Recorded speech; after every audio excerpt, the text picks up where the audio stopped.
वय अवघं 10 वर्षांचं, पण जिद्द आणि धाडस मात्र एव्हरेस्ट एवढं.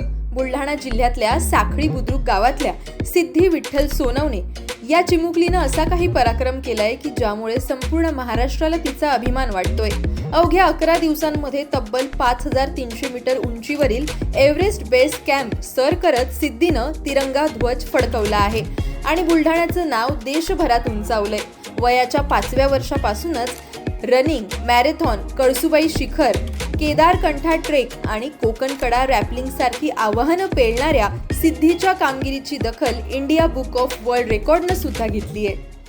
मला लहानपणापासून साहसांची आवड होती. मी आजपर्यंत 25 मॅरेथॉन व 2 राज्यस्तरीमध्ये सहभाग घेतला आहे. मी 7 वर्षाची असताना कळसुबाई शिखर पार केले. त्यानंतर 8 वर्षाची असताना केदारकंठा पार केला. त्यानंतर 9 वर्षाची असताना कोकणकडा रॅपलिंग केली.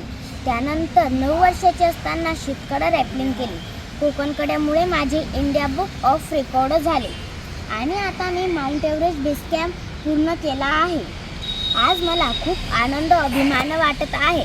माउंट एव्हरेस्ट बेस कॅम्पची उंची 5364 मीटर उंचीचा माउंट एव्हरेस्ट बेस कॅम्प मी पूर्ण केला आहे. आईची साथ नसताना आणि वडिलांच्या आधारावर घर, शाळा आणि स्वप्नांचा प्रवास सांभाळत सिद्धीनं हा थक्क करणारा पराक्रम गाजवलाय. केंद्रीय मंत्री प्रतापराव जाधव यांनी सुद्धा तिच्या जिद्दीचं कौतुक केलं आहे. वरती जायला 8 दिवस आणि खाली यायला 3 दिवस लागले.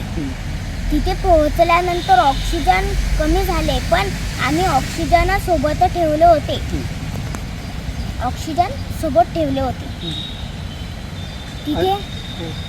तिथे गेल्यावर थकवा लागला, पण मी हार मानली नाही, कारण माझे स्वप्न मला पूर्ण करायचे होते. आफ्रिका खंडातील किलिमांजारो हे मला शिखर सर करणे आहे. आपण सर्वांनी यांसाठी आर्थिक मदत करावा व सहकार्य करावा ही नम्र विनंती. घरची आर्थिक परिस्थिती बेताची असताना सुद्धा सामाजिक संस्था आणि दानशूर व्यक्तींनी मदतीचा हात पुढे करत सुमारे 3 लाखांचा खर्च उचलला आणि सिद्धीचं एव्हरेस्ट बेस कॅम्पचं स्वप्न साकार झालं. आता या चिमुकलीचं लक्ष आहे आफ्रिका खंडातील सर्वात उंच किलिमांजारो शिखर सर करून भारताचा तिरंगा आणखी एका शिखरावर फडकवण्याचं. बुलढाण्याच्या या जिद्दी लेकीची ही प्रेरणादायी कहाणी तुम्हाला कशी वाटली कमेंट करून नक्की कळवा.